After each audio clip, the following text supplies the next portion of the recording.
Assalamualaikum dan salam sejahtera. Nama saya Nur Baiti Manur. Hanya untuk subjek pengajian TITAS, saya akan mengulas satu filem yang sangat hebat iaitu Hikayat Merah Mahawangsa. Di sini saya akan menceritakan ringkasan cerita, faktor perkembangan dan runtuhnya tamadun dalam filem ini serta refleksi iaitu pengajaran yang boleh kita pelajari. Kita melihat terdapat 3 tamadun yang hebat iaitu tamadun Melayu, Cina dan Rom.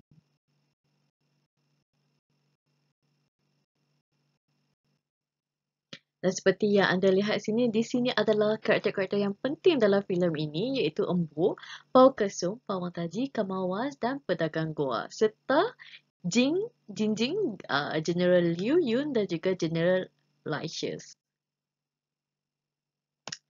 Jadi, kisah ini sebenarnya adalah sebuah karya aksi penggambaran yang terinspirasi daripada sejarah negeri Kedah. Ianya berdasarkan dari manuskrip lama iaitu Hikayat Merah Mahawangsa dan filem ini dikeluarkan pada tahun 2011. Dan kisah ini bermula sekitar abad pertama semasa zaman kegawatan dan pergolakan di Semenanjung Tanah Melayu yang mana ketika itu dikenali sebagai The Golden Chersonese iaitu Semenanjung Emas. Dan kisah ini mengenai Merah Mahawangsa iaitu pahlawan dan nahkota Melayu dari Langkasuka. Beliau dikatakan berasal daripada keturunan Iskandar Zulkarnain dan telah diamanahkan untuk melindungi dan mengiringi putera Raja Rom iaitu Putera Marcus dan angkatan tenteranya dari Goa, India ke sebuah pulau di Langkasuka untuk dikahwinkan bersama seorang puteri iaitu Puteri Meng Lihua dari dinasti Han. Dan setelah selamat tiba di sebuah pulau di Langkasuka, majlis perkahwinan antara Marcus dan Puteri Meng Lihua terpaksa dihentikan apabila mereka secara tiba-tiba telah diserang oleh angkatan London Garuda dan Puak London Garuda telah menculik Puteri Meng Lihua dan menjadikannya sebagai tebusan manakala Putera Marcus telah hilang ketika pertempuran dan dikuatiri telah terbunuh sekaligus membuatkan situasi amat tegang ketika pertempuran. Dan ketika itu juga, gerombolan angkatan tentera yang dianggotai oleh tentera China dan tentera Rom telah kalah teruk dan mengakibatkan Merah Mahawangsa cedera parah. Dan Merah Mahawangsanya kemudiannya telah diselamatkan oleh Pawang Kesum, iaitu pawang sekalian suku bersama anak angkatnya iaitu Embu. Dan Pawang Kesum ni sebenarnya telah meramal kedatangan beliau melalui mimpi serta ramalan kuno yang mengatakan bahawa beliau adalah raja mereka. Dan Merah Mahawangsa kemudiannya telah berkahwin dengan Embu dan ditabarkan menjadi Raja Langkasuka ketika konflik tercetus. Dan beliau sebenarnya telah berjaya memenangi hati orang kampung dan berjaya menyatukan dua buah kampung untuk bersatu menentang musuh. Dan beliau ditabarkan menjadi Raja Langkasuka melalui keris semenanjung oleh Pawang Kesum sebagai lambang diraja. Dan ketika sedang bertempur, untuk kali kedua, Merah Mahawangsa bersama orang kampung menerima bantuan saat akhir daripada tentera Rom untuk bertempur bersama-sama mereka.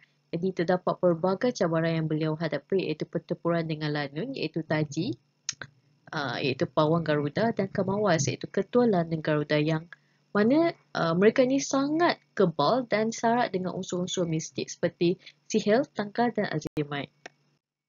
Dan di akhir cerita, mereka berjaya memenangi peperangan itu. Merah Mahawangsa berhasil memerdekakan dan memelihara kedaulatan negaranya sehingga beliau sendiri terkorban dalam mempertahankan perjuangan beliau. Dan manakala Putera Marcus dan Puteri Meng Lihua dapat diselamatkan dan perkahwinan itu diteruskan. Perkahwinan ini sebenarnya adalah satu simbol yang penting dalam cerita ini untuk mencerminkan kerjasama penting antara tamadun China, Rom dan Melayu. Faktor perkembangan dan keruntuhan tamadun.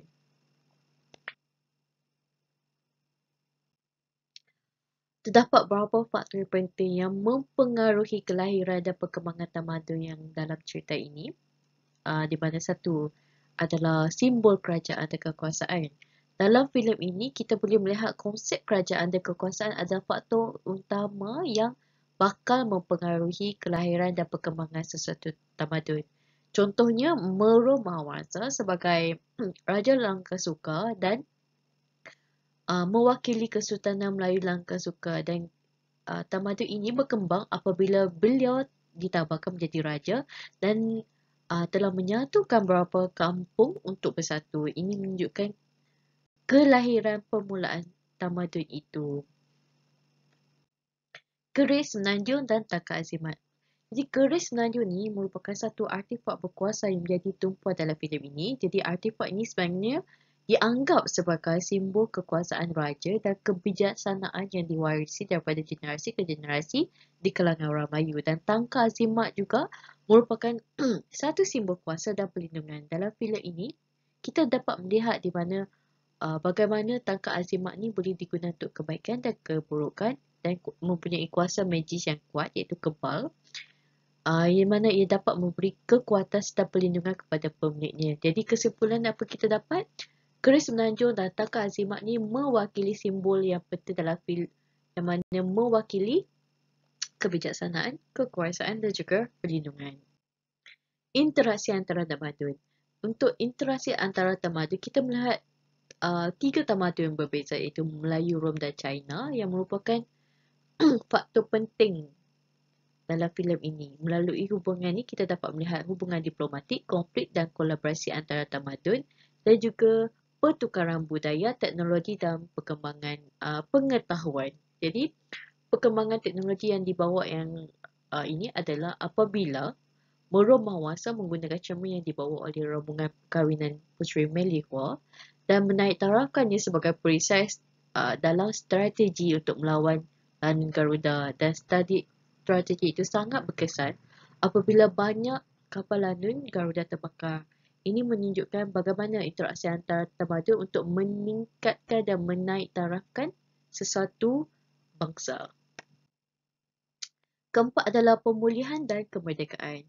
Kita dapat melihat proses pemulihan dan pencapaian kemerdekaan dalam filem ini sebagai kelahiran semula tamadun yang kuat dan berdaya tahan, iaitu berdaya saing yang tinggi. Jadi semua dari kesimpulannya, kesemua simbol ini merangkumi tema kesinambungan, kerjasama antara budaya berbeza, keberanian dan pemulihan dalam cerita ini. Faktor keruntuhan tamadun. Dalam cerita ini terdapat beberapa faktor menyebabkan kerosakan tamadun, iaitu peperangan dan pencerobohan Lanun. Jadi kita boleh lihat peperangan dan konflik salah satu utama yang menyebabkan kerosakan tamadun dalam filem ini. Iaitu salah satu kita yang paling kita dapat lihat iaitu bagaimana pencerobohan Lanun Garuda yang menceroboh wilayah mereka yang menyebabkan ketidakstabilan dan kerosakan tamadun Melayu Langkasuka disebabkan oleh peperangan. Perpecahan suku kaum dan pengkhianatan. Perpecahan di antara sesama suku kaum, persaingan untuk merebut kuasa menjadi ketua kampung dan tindakan khianat, pengkhianatan di kalangan sesama orang kampung untuk menyertai Angkatan Lanun Garuda ini memainkan peranan penting dalam menyumbang kerosakan Kesultanan Melayu Langkasuka. Ini kerana terdapat faktor-faktor seperti ketidaksetiaan, faktor kepentingan peribadi dan kehilangan penyatuan dalam masyarakat.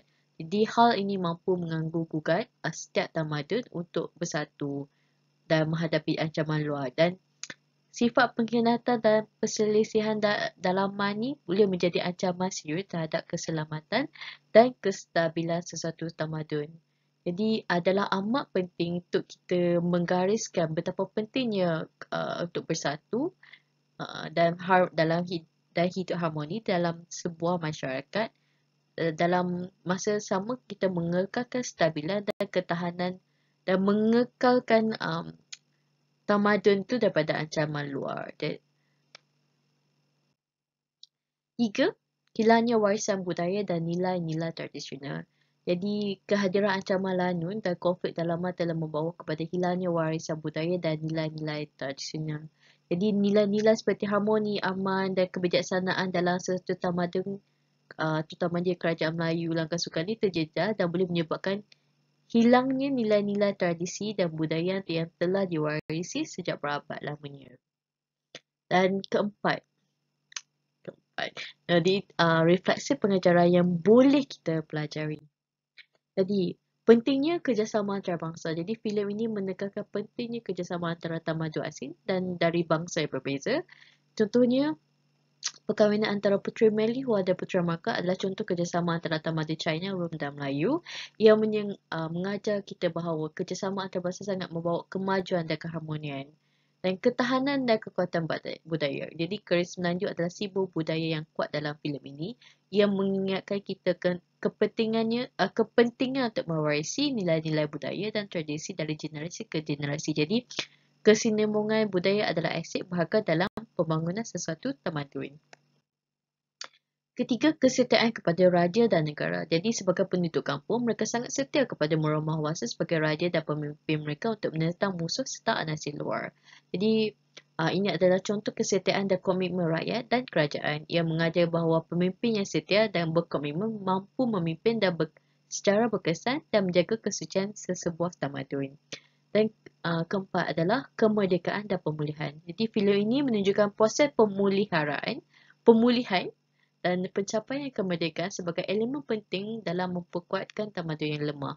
Ia juga mengingatkan kita untuk keperluan kita berjuang dan untuk memerdekakan dan memulihkan serta menghadapi sebarang cabaran. Jadi pengajar-pengajar ini boleh diaplikasikan dalam konteks budaya seharian dan memahami nilai-nilai kerjasama, warisan budaya, kesetiaan, komitmen dan semangat kemerdekaan.